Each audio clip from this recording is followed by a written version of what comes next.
Hey there Guardians, welcome back to the channel, and today we have got a build that I've been requested multiple times, and it was actually the #1 requested build on my Discord. So, here we go.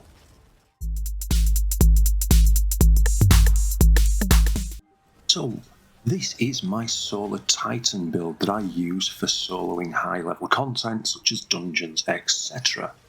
However, this is a slightly misleading statement, as I actually have two.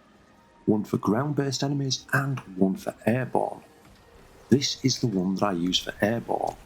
The build that I use for ground-based bosses will be coming very shortly. So, why am I doing this one first? Very simply because this was my original solo dungeon build, and I did every dungeon all the way up to Ghosts of the Deep using just this one build. In Ghosts of the Deep, I switched it up for the ground-based airborne switch. So I actually used this for the final boss, but the first boss was the other build that's coming soon. Now, although I've just said that this is designed primarily for solo runs, that doesn't mean you can't use it in a fire team, and I regularly do, and I also, almost always, massively out DPS anyone else on my fire team, as you can see in these couple of example end screens. But that's enough building it up. Let's actually look at how this build is put together. So we're going to begin with my exotic armour, which is the Syntheseps Titan Arms. Now, before the comments light up with, "Oh DJ, worm gods are better, Syntheseps got nerfed." Yes, they did. However, worm gods, yes, they do have higher damage potential, but you need to set it up. Syntheseps are just working all the time. Yes, Syntheseps did get a nerf, but the actual functionality didn't really do any damage to them. In short, when the shit hits the fan, I would much rather have Syntheseps on than Worm Gods, because the Worm Gods buff decays over time, whereas Syntheseps is always there. So if I'm in a position where I'm weak and I'm surrounded by enemies, I get that one kill and I'm away again. And Syntheseps have already buffed my damage, so I just need to punch something. With the rest of the build, that will trigger a whole host of things, as we will come on to a little later on in the video. Okay, so now we've preempted the comment warriors, let's look at what Syntheseps actually do post-nerf. So they have the exotic perk Biotic Enhancements, which means that when we're surrounded we gain increased melee and super damage, as well as improved weapon handling and reload speed. Now, this means that if we're within 15 meters of 3 or more enemies, this perk triggers, and it lasts for 8 seconds. So, you've got 3 around you, you kill one of them, that buff still lingers. It also gives us an improved handling, 50% increased super damage, 165% increased melee damage, and 100% increased glaive melee damage if you're choosing to use a glaive. I don't.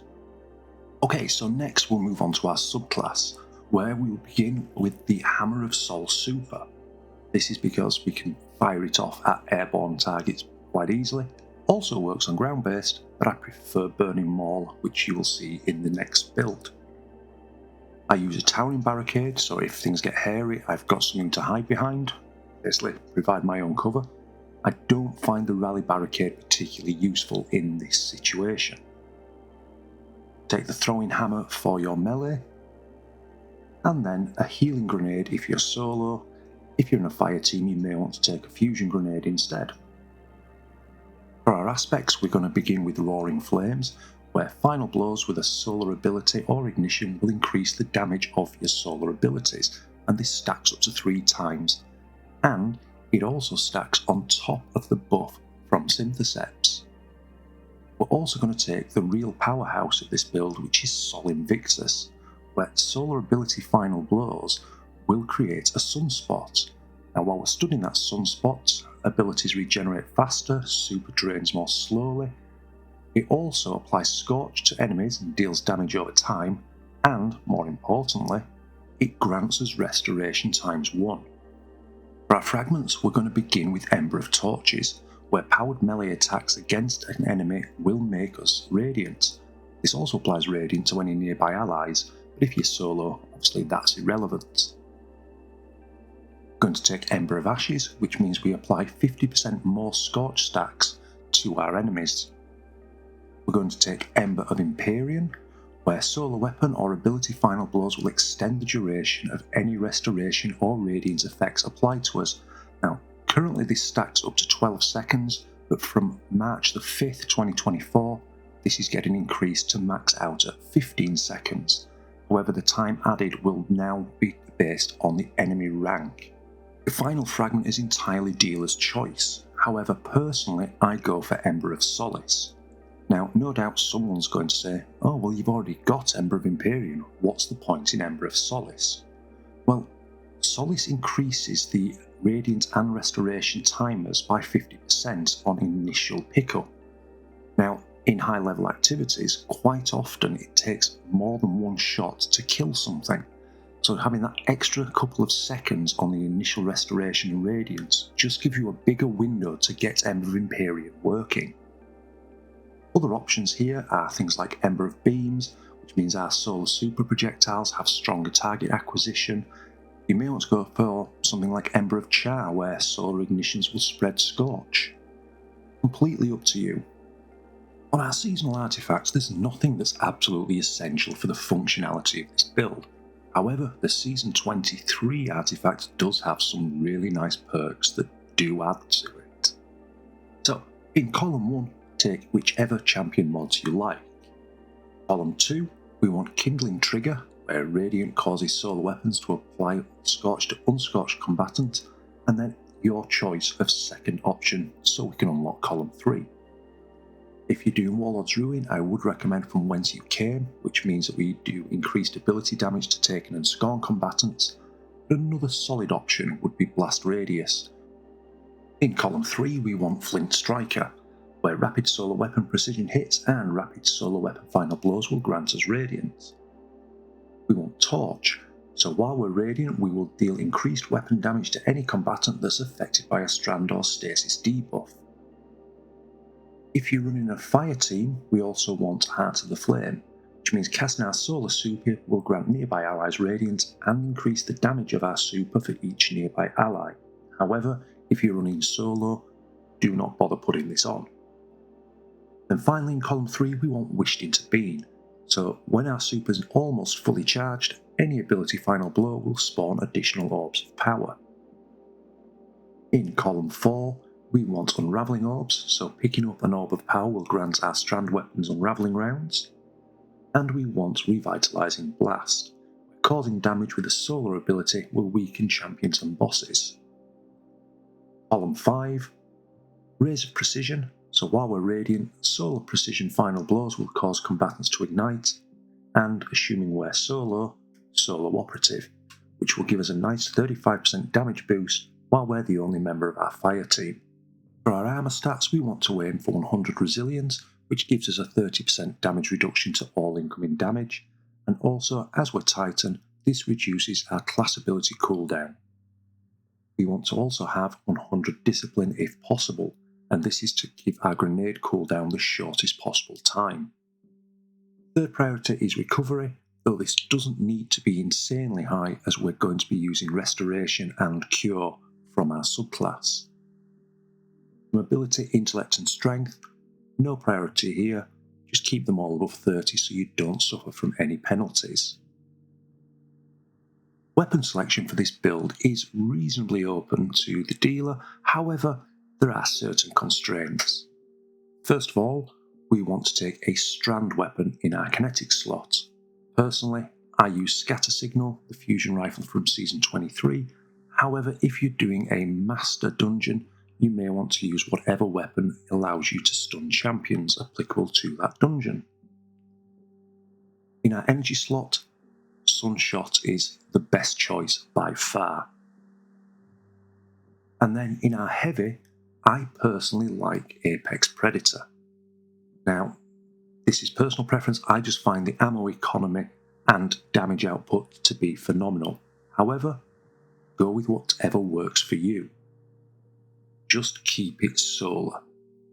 For our mods, we're going to begin on the helmet with a harmonic siphon, so rapid solar weapon final blows will generate an orb of power. We're going to pair this with a hands-on, where we gain bonus super energy on melee kills, and because we're using the Syntheseps and throwing hammer and roaring flames, we're going to be punching a lot of things. And then a heavy ammo finder, because let's be honest, you always want heavy when you're going to be dealing with bosses. On our arms, we're going to take an impact induction, which means causing damage with a powered melee attack will reduce our grenade cooldown. Heavy-handed, so our powered melee final blows will generate an orb of power. Now because we're only using one of these, there is a 10-second cooldown between activations. And then finally, a harmonic loader, which just allows us to reload our apex and our sunshot far faster. On the chest, as always, whatever damage resistance mods suits the activity you are undertaking. On our legs, we're going to begin with a recuperation, which replenishes 70 HP of health whenever we pick up an orb of power. We're going to take a harmonic scavenger, just to keep our apex topped off.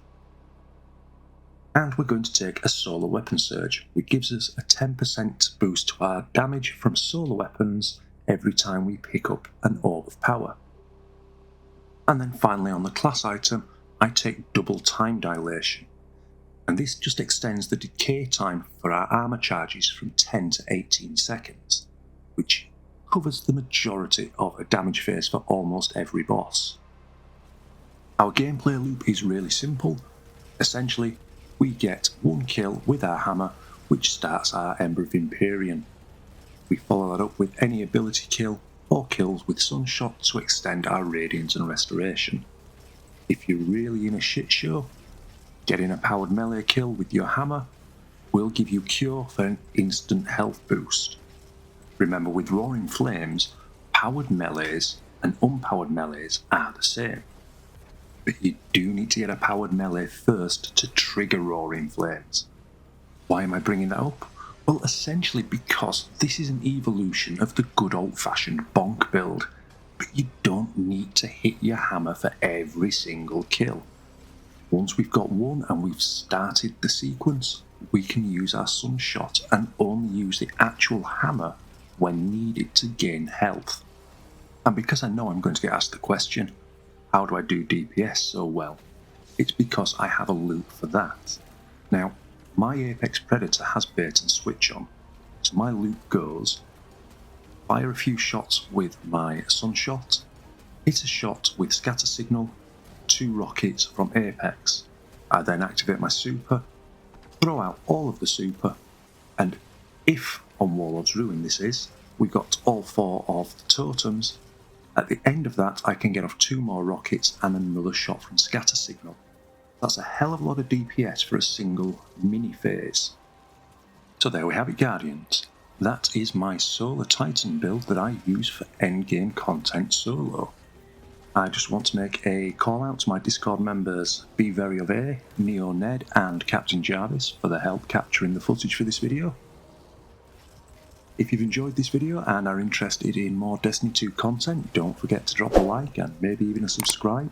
You'll really be helping the channel to grow. But until next time, Guardians, whatever you're doing, I hope you have a fantastic day.